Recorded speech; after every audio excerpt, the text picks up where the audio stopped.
Student, welcome to HM classes. और आज हम बात करने वाले हैं कोऑर्डिनेशन कंपाउंड के अंदर हमारे रूल्स चल रहे थे नोमेनक्लेचर के लिए, और उसके अंदर आज हम पढ़ेंगे rules for writing naming of ligands. कि जो कोऑर्डिनेशन कंपाउंड में आपके लिगेंड्स होते हैं उनको कैसे लिखा जाता है। ठीक है, तो सबसे पहले अगर हम बात करें लिगेंड्स की, तो लिगेंड्स टोटल 3 टाइप के होते हैं हमारे पास। पहला जो आता है हमारे पास वो आते हैं एनायनिक लिगेंड्स, सेकंड जो होते हैं वो होते हैं न्यूट्रल लिगेंड्स, और थर्ड जो हमारे पास आते हैं वो आते हैं पॉजिटिव लिगेंड। ठीक है, तो सबसे पहले हम ऑर्डर ऑफ नेमिंग पढ़ते हैं। तो इसके अंदर कहता है कि अगर हम बात करें नेगेटिव लिगेंड्स की, नेगेटिव लिगेंड्स या फिर हम इनको बोल सकते हैं एनायनिक लिगेंड। ठीक है, तो अगर हम एनायनिक लिगेंड्स की बात करें तो किस एनायनिक लिगेंड को किस टाइप से लिखा जाएगा वो इसके अंदर हम स्टडी करेंगे। तो इसमें कहता है कि मोस्टली जो आपके एनायनिक यानी ऑर्गेनिक और इनऑर्गेनिक जो लिगेंड्स होते हैं, ठीक है ना, यानी organic and inorganic ligand, organic and inorganic ligand,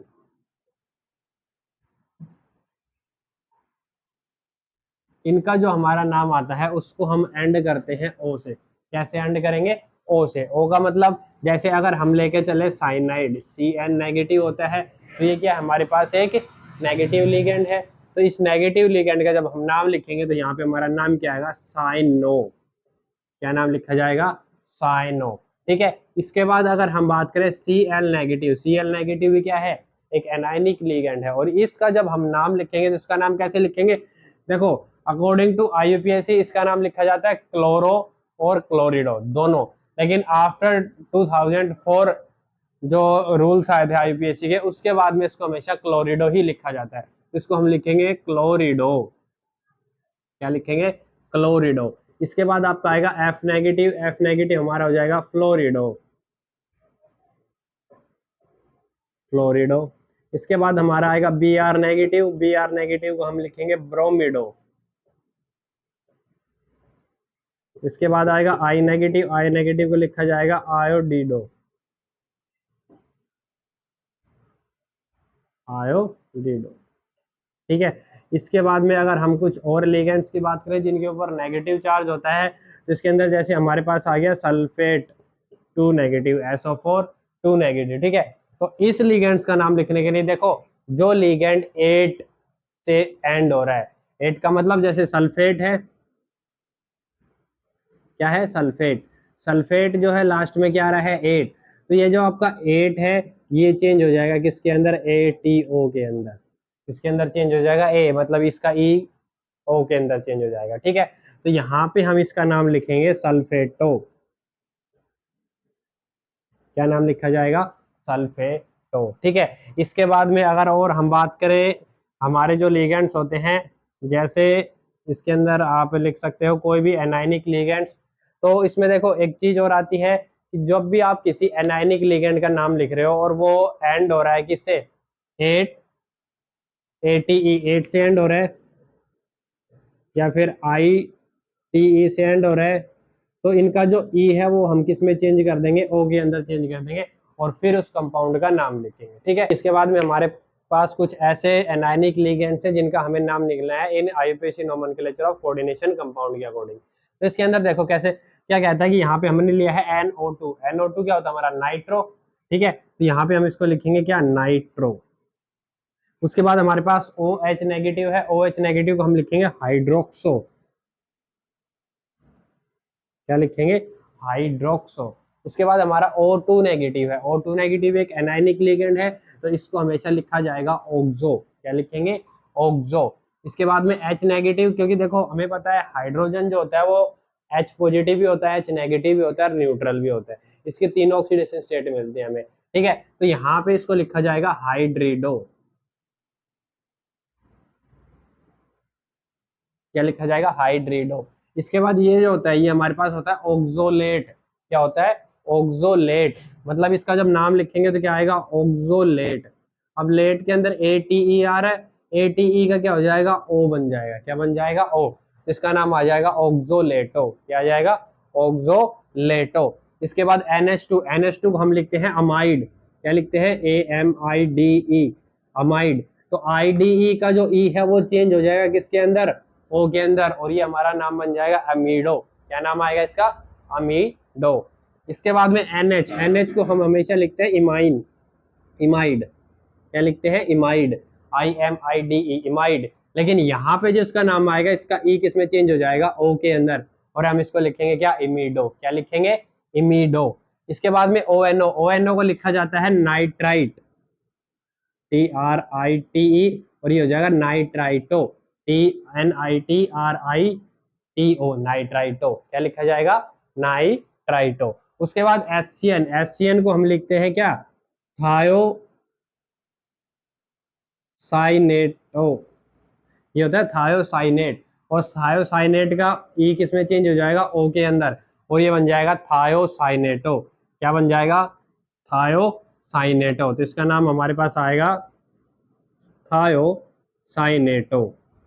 clear है सभी को। इसके बाद अगला जो हमारा नाम आता है वो आता है NCS, NCS का मतलब आइसोथायोसाइनेट, क्या होता है, आइसोथायोसाइनेट, ये हो जाएगा आइसोथायो, और साइनेट का क्या बन जाएगा, साइनेटो, तो हमारा नाम आएगा आइसोथायोसाइनेटो। इसके बाद ये हमारे पास CH2NH2 COO नेगेटिव, ठीक है, इसको लिखते हैं ग्लाइसिनेट, क्या लिखा जाएगा, ग्लाइसिनेट। तो ATE किस में चेंज हो जाएगा, ATO के अंदर, तो यहाँ पे जो हमारा नाम आएगा वो आएगा ग्लाइसिनेटो, क्या नाम आएगा, ग्लाइसिनेटो, ठीक है। तो इस प्रकार से आप किसी भी एनायनिक लिगेंड का नाम कोऑर्डिनेशन कंपाउंड के अंदर लिख सकते हैं, ठीक है ना। तो जब भी आपको किसी भी कोऑर्डिनेशन कंपाउंड में एनायनिक लिगेंड का नाम लिखना है तो हम वहां पे ये नेमिंग यूज करेंगे सभी एनायनिक लिगेंड्स के लिए। इसके बाद में हम बात करते हैं न्यूट्रल लिगेंड्स के लिए, कि जो न्यूट्रल लिगेंड्स होते हैं उनका नाम कैसे लिखा जाता है। इसके बाद में हमारे पास आते हैं न्यूट्रल लिगेंड्स, कि जो न्यूट्रल लिगेंड्स होते हैं उनका नेमिंग कैसी आती है, उनका नोमेनक्लेचर कैसे किया जाता है। तो इसके अंदर सबसे पहले जो हमारा न्यूट्रल लिगेंड है वो हमारे पास क्या है, NH3। NH3 को इन कोऑर्डिनेशन केमिस्ट्री के अंदर इसको लिखा जाता है अमाइन, AMMINE, अमाइन, क्या लिखेंगे, अमाइन। इनकी कोई स्पेशल एंडिंग नहीं होती है, ठीक है, इनको जो नाम है वही नाम लिखा जाता है। इसके बाद अगर आपके पास न्यूट्रल लिगेंड H2O है, H2O को हम हमेशा लिखते हैं एक्वा, क्या लिखा जाएगा, एक्वा। इसके बाद अगला जो हमारा था तो CO, CO हमारा क्या होता है, कार्बोनिल होता है, तो इसको लिखेंगे कार्बोनिल, क्या लिखा जाएगा, कार्बोनिल। और CS जो होगा वो हमारा हो जाएगा थायो कार्बोनिल, क्या हो जाएगा, थायो कार्बोनिल, क्या लिखेंगे इसको, थायो कार्बोनिल, ठीक है। यहाँ पे NO है, NO को हम यहाँ पे लिखेंगे नाइट्रोसिल, क्या लिखेंगे, नाइट्रोसिल, ठीक है ना। जब भी यहाँ पे NO एज न्यूट्रल लिगेंड आएगा तो उसको हम क्या लिखेंगे, नाइट्रोसिल। इसके पास हमारे पास कुछ पॉजिटिव लिगेंड्स आते हैं जो बहुत कम होते हैं, जिसके अंदर कुछ लिगेंड्स के नाम यहाँ पे हमने लिखने हैं। तो NH2 जो होता है ना होता है हाइड्राजीन, और यहाँ पे है NH2NH3 पॉजिटिव, इसका मतलब ये हो गया हाइड्राजीनियम, हाइड्राजीनियम। हाइड्राजीनियम मतलब जो पॉजिटिव लिगेंड्स होते हैं वो एंड होते हैं हमेशा किससे, IUM से, किससे एंड होंगे, IUM। तो हमारे क्या हो गया, हाइड्राजीनियम। इसके बाद NO पॉजिटिव है, NO पॉजिटिव हम क्या लिखेंगे, नाइट्रोसोनियम, नाइट्रोसोनियम, ठीक है। इसके बाद आपके आएगा NO2, NO2 को हम क्या लिखेंगे, नाइट्रोनियम, नाइट्रोनियम, ठीक है ना। तो इस टाइप से कोई भी जो पॉजिटिव लिगेंड होता है वो हमेशा किससे एंड होगा, IUM से एंड होगा। समझ में आ गया सभी को। ये थे हमारे naming of ligands of anionic ligand, positive ligand और न्यूट्रल लिगेंड्स के लिए, ठीक है ना। इसके बाद हम बात करते हैं कि जब कोई भी किस टाइप का लिगेंड्स आपका कोऑर्डिनेशन कंपाउंड के अंदर है तो उसके अकॉर्डिंग जो आपका मेटल का नाम है वो कैसे आएगा, प्लस हमें पढ़ना है जो एम्बिडेंटेड लिगेंड होते हैं उनका नाम हम कैसे लिखते हैं, ठीक है। तो इसके अंदर यहीं पे अगर हम डिस्कस करें एम्बिडेंटेड लिगेंड के बारे में, एम्बिडेंटेड लिगेंड,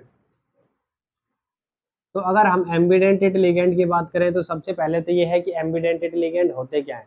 तो ambidentate ligand are those ligand which have two donor site but only one atom can donate electron, मतलब ये ऐसे लिगेंड्स होते हैं जिनके पास में दो डोनर साइट होती है लेकिन जो एटम डोनेट करते हैं वो एक ही एटम करता है, ठीक है ना। जैसे अगर हम बात करें HCN, इसकी HCN की बात करें, ठीक है। तो HCN के अंदर यानी थायोसाइनेटो, थायोसाइनेटो के अंदर यहाँ पे सल्फर भी एक ऐसा एटम है जो लोन पेयर कंटेन करता है और नाइट्रोजन भी एक ऐसा एटम है जो लोन पेयर कंटेन करता है। लेकिन जब ये मेटल के साथ में बॉन्ड बनाते हैं तो वहां पे या तो सल्फर ही बॉन्ड बनाएगा या फिर नाइट्रोजन ही बॉन्ड बनाएगा। ठीक है, तो इस टाइप के जो लिगेंड्स होते हैं इनको हम बोलते हैं एम्बीडेंटेड लिगेंड। क्या बोलेंगे? एम्बीडेंटेड लिगेंड्स। ठीक है, तो ये कहता है कि जब भी आप किसी एम्बीडेंटेड लिगेंड का नाम लिखते हो तो वहां पे जब भी आप एम्बीडेंटेड लिगेंड का नाम लिखोगे और मेटल का नाम लिखोगे, जैसे ये आपके लिगेंड का नाम आया और ये मेटल का नाम आएगा, ठीक है, तो यहाँ पे आपका मेटल रहेगा, यहाँ पे आपका लिगेंड रहेगा। ठीक है, तो इसके बीच में आपको ये शो करना पड़ेगा कि कौन सा एटम है जो मेटल के साथ में बॉन्ड बना रहा है। समझ में आ गया?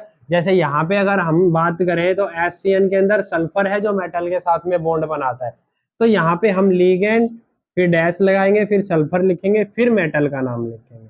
ठीक है, इस टाइप से किसी भी एम्बीडेंटेड लिगेंड का नाम लिखा जाता है। अगर हम बात करें मेटल और मेटल के साथ में, मान लो हमारे पास है NCS यानी आइसोथायोसाइनेटो। क्या है? आइसोथायोसाइनेटो। तो सबसे पहले हम लिगेंड का नाम लिखेंगे आइसोथायोसाइनेटो, उसके बाद में हम डिनोट करेंगे N को। N क्यों है? क्योंकि जो मेटल है उसके साथ में जो बॉन्डिंग हो रही है वो नाइट्रोजन एटम से हो रही है, ना कि सल्फर एटम से। और फिर उसके बाद में लिखा जाएगा मेटल का नाम। ठीक है, तो इस टाइप से हम किसी भी एम्बीडेंटेड लिगेंड की नेमिंग करते हैं। तो समझ में आ गया सभी को? इसके बाद हम बात करते हैं कि जो मेटल्स होती हैं उनका नाम कैसे लिखा जाता है, मतलब जो आपकी सेंट्रल मेटल एटम है उसके नेमिंग का लिगेंड्स मतलब उसकी नेमिंग पर लिगेंड्स का क्या इफेक्ट होता है, इसके बारे में पढ़ते हैं। ठीक है ना? हाँ तो बच्चों, अगला जो हमारा टॉपिक आता है वो आता है naming of complex ion and ending of central metal atom. यानी जो आपकी सेंट्रल मेटल एटम है उसके नेम को हम कैसे एंड करेंगे। ठीक है ना? तो उसके अंदर क्या कहता है कि फॉर कैटायनिक कॉम्प्लेक्स, अगर आपका कॉम्प्लेक्स कैटायनिक है तो वहां पे जो आपका सेंट्रल मेटल एटम का जो भी नेम है वो एज इट इज लिखा जाएगा। ठीक है ना? जैसा सेंट्रल मेटल एटम का नेम है वो वैसा का वैसा लिखा जाएगा। और इसके लिए हम क्या कर सकते हैं, हम यहाँ पे देखेंगे हमारे जो नंबर ऑफ लिगेंड्स है। ठीक है, तो यहाँ पे अगर आपके लिगेंड सारे क्या है, कैटायनिक या न्यूट्रल लिगेंड है, तो आपकी जो मेटल है उसका नाम क्या आएगा, एज इट इज आएगा। समझ में आ गया? और अगर आपके लिगेंड्स एनायनिक है, एनायनिक का मतलब यहाँ पे जो आपके लिगेंड्स है वो क्या है, एनायंस है। ठीक है, तो वहां पे आपकी मेटल का नाम चेंज हो जाता है। तो सबसे पहले हम देखते हैं कैटायनिक कॉम्प्लेक्स के लिए। तो इसके अंदर क्या कहता है कि अगर आपको इसका नाम लिखना है तो यहाँ पे हम सबसे पहले क्या लिखेंगे, लिगेंड्स का नाम। और लिगेंड्स का नाम क्या आएगा, 6 लिगेंड है तो इसके लिए लगाएंगे हेक्सा। और उसके बाद में NH3 को हम लिखते हैं अमाइन, तो ये हो गया हमारा हेक्सा अमाइन। उसके बाद में हमारी मेटल का नाम आएगा। अब यहाँ पे जो लिगेंड है वो क्या है, न्यूट्रल लिगेंड है। न्यूट्रल लिगेंड है तो मेटल का नाम एज इट इज लिखेंगे कोबाल्ट। क्या लिखा जाएगा, कोबाल्ट। उसके बाद में आएगी मेटल की ऑक्सीडेशन स्टेट। तो जब भी आप मेटल की ऑक्सीडेशन स्टेट लिखते हो तो वो हमेशा रोमन नंबर के अंदर लिखी जाती है। तो सबसे पहले यहाँ से मेटल की ऑक्सीडेशन स्टेट कैलकुलेट करेंगे। तो कॉपर के लिए कितना हो गया, x, ये न्यूट्रल है तो 0, और ये हो गया आपका -3, और इसके ऊपर कोई साइन नहीं है, यहाँ पे कोई भी साइन नहीं है तो इधर 0 रखेंगे। ठीक है, तो x की वैल्यू हमारे पास कितनी आएगी, +3, यानी हमारी जो मेटल है उसकी ऑक्सीडेशन स्टेट कितनी आएगा, +3। और उसके बाद हमारे पास काउंटर आयन प्रेजेंट है, इसको हम लिखेंगे क्लोराइड। क्या लिखेंगे, क्लोराइड। समझ में आ गया सभी को? इसके बाद अगला जो कंपाउंड है उसका अगर हम नाम देखें तो कितने लिगेंड्स हैं, 4 लिगेंड्स के लिए हम क्या लगाएंगे, टेट्रा। तो हमारे कॉम्प्लेक्स का नाम क्या आएगा, टेट्रा। उसके बाद में अमाइन, क्योंकि लिगेंड हमारा क्या है, NH3, और NH3 को लिखा जाता है अमाइन, तो टेट्रा अमाइन। उसके बाद में यहाँ पे क्या है, कॉपर। एक मिनट, यहाँ पे जो हमारी मेटल आएगी वो आएगी कोबाल्ट, CO। और ये हमारा क्या है, कॉपर, तो यहाँ पे कॉपर का कॉपर ही लिखा जाएगा। ठीक है, क्यों, क्योंकि ये भी क्या है, न्यूट्रल लिगेंड है। तो यहाँ पे हमने क्या लिख दिया, कॉपर का कॉपर। उसके बाद में इसकी मेटल की ऑक्सीडेशन स्टेट, तो मेटल की जो ऑक्सीडेशन स्टेट है आपके पास में वो क्या आएगी, यहाँ पे ये न्यूट्रल हो गया, ये x हो गया, -2 उधर जाएगा, +2 हो जाएगा। तो यहाँ पे जो हमारी मेटल की ऑक्सीडेशन स्टेट आएगी वो कितनी आएगी, +2। और उसके बाद में काउंटर आयन हमारे पास क्या है, सल्फेट, तो इसको लिख देंगे सल्फेट। समझ में आ गया? तो इसमें देखो एक चीज है कि जब भी आप नाम लिख रहे हो, जब भी नेमिंग कर रहे हो और वहां पे जैसे टेट्रा का A आ गया और अमाइन का भी A आ गया, तो दोनों को लिखना जरूरी है। ठीक है, कंपलसरी है ये नहीं है कि अगर दो वर्ड रिपीट हो रहे हैं सेम तो एक में एक को स्किप कर देंगे, ऐसा नहीं होता है इसके अंदर। समझ में आया सभी को? तो उसके बाद अगर हम बात करें एनायनिक लिगेंड्स के, एनायनिक कॉम्प्लेक्स की, तो अगर आपके जो लिगेंड्स है वो सारे क्या है, एनायनिक लिगेंड है, या मोर नंबर ऑफ लिगेंड कैसे है, एनायनिक है, तो हमारे पास कंपाउंड्स आते हैं। इन कंपाउंड्स का जब हम नाम लिखते हैं तो जो आपका सेंट्रल मेटल एटम होता है उसके पीछे क्या लग जाएगा, 8। क्या ऐड करेंगे हम, सफिक्स ऐड कर देंगे 8। ठीक है, जैसे अगर हम बात करें इसकी, तो यहाँ पे सबसे पहले काउंटर आयन क्या है, Na, इसमें लिखेंगे सोडियम, सोडियम के बाद में स्पेस देंगे, उसके बाद लिखा जाएगा 6 लिगेंड के लिए हेक्सा, और लिगेंड क्या है, फ्लोरिडो, क्या लिखा जाएगा, हेक्सा फ्लोरिडो। उसके बाद एल्यूमिनियम है, एल्यूमिनियम का क्या हो जाएगा, एल्यूमिनेट हो जाएगा। क्यों, क्योंकि यहाँ पे जो हमारे लिगेंड्स हैं वो सारे कैसे हैं, एनायनिक लिगेंड्स हैं, तो ये लिखा जाएगा एल्यूमिनेट, एल्यूमिनेट। उसके बाद में हमारी आएगी ऑक्सीडेशन स्टेट ऑफ मेटल, तो यहाँ पे इसके ऊपर देखो +3 हो गया, ये x हो गया, और ये -6 हो गया, इक्वल टू 0। तो यहाँ से आपके मेटल की जो ऑक्सीडेशन स्टेट आएगी वो कितनी आएगी, 3। कितनी आएगी, 3। ठीक है, इसके बाद में अगला अगर हम कंपाउंड देखें तो यहाँ पे हमारे पास काउंटर आयन है पोटासियम, तो इसको लिखा जाएगा पोटासियम। पोटासियम के बाद में हमारा जो लिगेंड्स है वो क्या है, देखो ये ऑक्सोलेटो है, ऑक्सोलेटो C2O4 यानी ऑक्सोलेटो है, और ऑक्सोलेटो एक डाइडेंटेट लिगेंड है, तो इसके लिए हम क्या लगाएंगे, ट्रिस। क्या लगाएंगे, ट्रिस, क्योंकि ये मैंने बताया था जब हमने रूल्स किए थे उसके अंदर कि अगर पॉलीडेंटेट यानी डाइडेंटेट, ट्राइडेंटेट, हेक्साडेंटेट लिगेंड है तो वहां पे डाई ट्राई टेट्रा की जगह क्या लगता है, बिस ट्रिस टेट्रा, इस टाइप से लगता है। ठीक है, तो इसमें हमने क्या लगाया, ट्रिस, और ट्रिस के बाद में इसका नाम लिखेंगे ऑक्सोलेटो। क्या नाम आएगा, ऑक्सोलेटो। और उसके बाद हमारा क्या है, सेंट्रल मेटल एटम क्या है, आयरन। आयरन के अंदर देखो यहाँ पे जो लिगेंड है वो क्या है, एनायनिक लिगेंड है, तो आयरन के अंदर 8 लगेगा, तो इसको लिखेंगे फेरेट की फॉर्म में, FERRATE, फेरेट। और उसके बाद आएगी उसकी ऑक्सीडेशन स्टेट, तो अगर हम ऑक्सीडेशन स्टेट निकालेंगे यहाँ से, तो सल्फेट पोटाशियम के ऊपर +3 चार्ज, और आपका मेटल का हो गया x, और उसके बाद में एक लिगेंड के ऊपर -2 होता है, तो 3 पे कितना हो गया, -6 इक्वल टू 0। तो यहाँ से भी आपकी जो वैल्यू आएगी वो कितनी आ जाएगी, 3 आ जाएगी। ठीक है ना, ये आप ऑक्सीडेशन स्टेट सभी को कैलकुलेट करना आता है। लास्ट वीडियो के अंदर हमने बताया था कि किसी भी कोऑर्डिनेशन कंपाउंड के अंदर किसी भी सेंट्रल मेटल एटम की ऑक्सीडेशन स्टेट कैसे कैलकुलेट करते हैं। ठीक है, इसके बाद अगले अगर हम कंपाउंड देखें तो इसके अंदर हमारे पास काउंटर आयन है सोडियम, तो सबसे पहले लिखेंगे सोडियम। सोडियम के बाद में हमारे पास ये आएगा, इसके अंदर देखो 2 लिगेंड प्रेजेंट है अलग अलग, एक है ऑक्सो और एक है फ्लोरिडो, लेकिन F पहले आता है, O बाद में आता है। जब भी किसी भी लिगेंड का नाम लिखते हो, चाहे वो एनायनिक हो, चाहे कैटायनिक हो, चाहे न्यूट्रल हो, अकॉर्डिंग टू अल्फाबेट लिखा जाएगा। ठीक है, जो अल्फाबेट में पहले आएगा उसका नाम पहले लिखा जाएगा। तो यहाँ पे हमारे पास सबसे पहले फ्लोरिडो लिखेंगे, तो टेट्रा फ्लोरिडो, टेट्रा फ्लोरिडो। उसके बाद में हमारे पास क्या है, ऑक्सीजन। ऑक्सीजन को हम क्या लिखते हैं, ऑक्सो। क्या लिखेंगे, ऑक्सो। और उसके बाद में देखो दोनों लिगेंड्स क्या है हमारे, न्यूट्रल है, सॉरी एनायनिक लिगेंड है, तो क्रोमियम का क्या हो जाएगा, क्रोमेट। हमारी मेटल का नाम क्या आएगा, क्रोमेट। इसके बाद इसकी ऑक्सीडेशन स्टेट की अगर हम बात करें तो सोडियम पे +2 हो गया, क्रोमियम के लिए x हो गया, एक 4 फ्लोरीन के लिए -4 हो गया, और एक ऑक्सीजन के लिए -2 हो गया। तो यहाँ से हमारी जो ऑक्सीडेशन स्टेट आएगी वो आएगी 4। कितनी आएगी, +4। ठीक है, उसके बाद में अगला जो रूल आता है वो आता है for acidic complex. Acidic complex वो होते हैं जिनके अंदर काउंटर आयन के अंदर जो आपका कैटायन होता है, कैटायन में हाइड्रोजन प्रेजेंट हो। ठीक है, उसको बोलते हैं एसिडिक कॉम्प्लेक्स। क्यों, क्योंकि यहाँ पे जो आपका H है ना, ये क्या देगा, H पॉजिटिव देगा, और जिसके अंदर H पॉजिटिव प्रेजेंट होता है उसको हम क्या बोलते हैं, एसिड।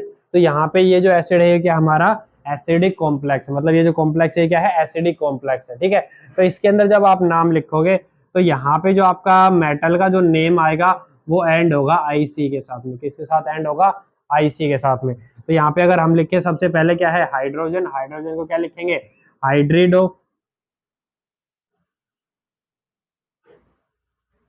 हाइड्रिडो। ठीक है, इसके बाद में एक मिनट, यहाँ पे ये नहीं लिखा जाएगा, सबसे पहले आपके लिगेंड्स का नाम आएगा। लिगेंड्स हमारे क्या हैं, 6 हैं, 6 के लिए हम यूज करेंगे हेक्सा। क्या यूज करेंगे, हेक्सा। उसके बाद में साइनो, हेक्सा साइनो। उसके बाद में प्लेटिनम है, प्लेटिनम का क्या हो जाएगा प्लेटिनिक, क्योंकि आईसी से एंड होना है तो हो जाएगा प्लेटिनिक। उसके बाद इसकी ऑक्सीडेशन स्टेट आएगी और फिर उसके पीछे लगाया जाएगा एसिड। क्या लगाया जाएगा एसिड। एसिड किसको रिप्रेजेंट करेगा आपके हाइड्रोजन को रिप्रेजेंट, H पॉजिटिव को रिप्रेजेंट करेगा, ठीक है ना। तो यहाँ पे जब ऑक्सीडेशन स्टेट निकालोगे तो एक हाइड्रोजन पे +1 तो 4 पे कितना हो गया +4, प्लेटिनम के लिए X और -6, तो यहाँ पे आपकी ऑक्सीडेशन स्टेट कितनी आ जाएगी 2, ठीक है। तो इस टाइप से आप किसी भी कोऑर्डिनेशन कंपाउंड का नाम लिख सकते हो। तो ये थी आज की हमारी वीडियो जिसके अंदर हमने कंप्लीट कोऑर्डिनेशन कंपाउंड का नोमेनक्लेचर स्टडी कर लिया है। इसके बाद अगली जो वीडियो आएगी उसके अंदर हम स्टडी करेंगे कि जब आपको इस टाइप से कोई भी कोऑर्डिनेशन कंपाउंड का नाम दे रखा है तो उससे उसका फॉर्मूला कैसे राइट करते हैं, ठीक है। तो कैसी लगी ये वीडियो को लाइक करें, शेयर करें एंड हमारी जो नई वीडियो आने वाली है उस वीडियो को देखने के लिए सबसे पहले चैनल को सब्सक्राइब करें और उसके बाद में बेल आइकन को प्रेस करें।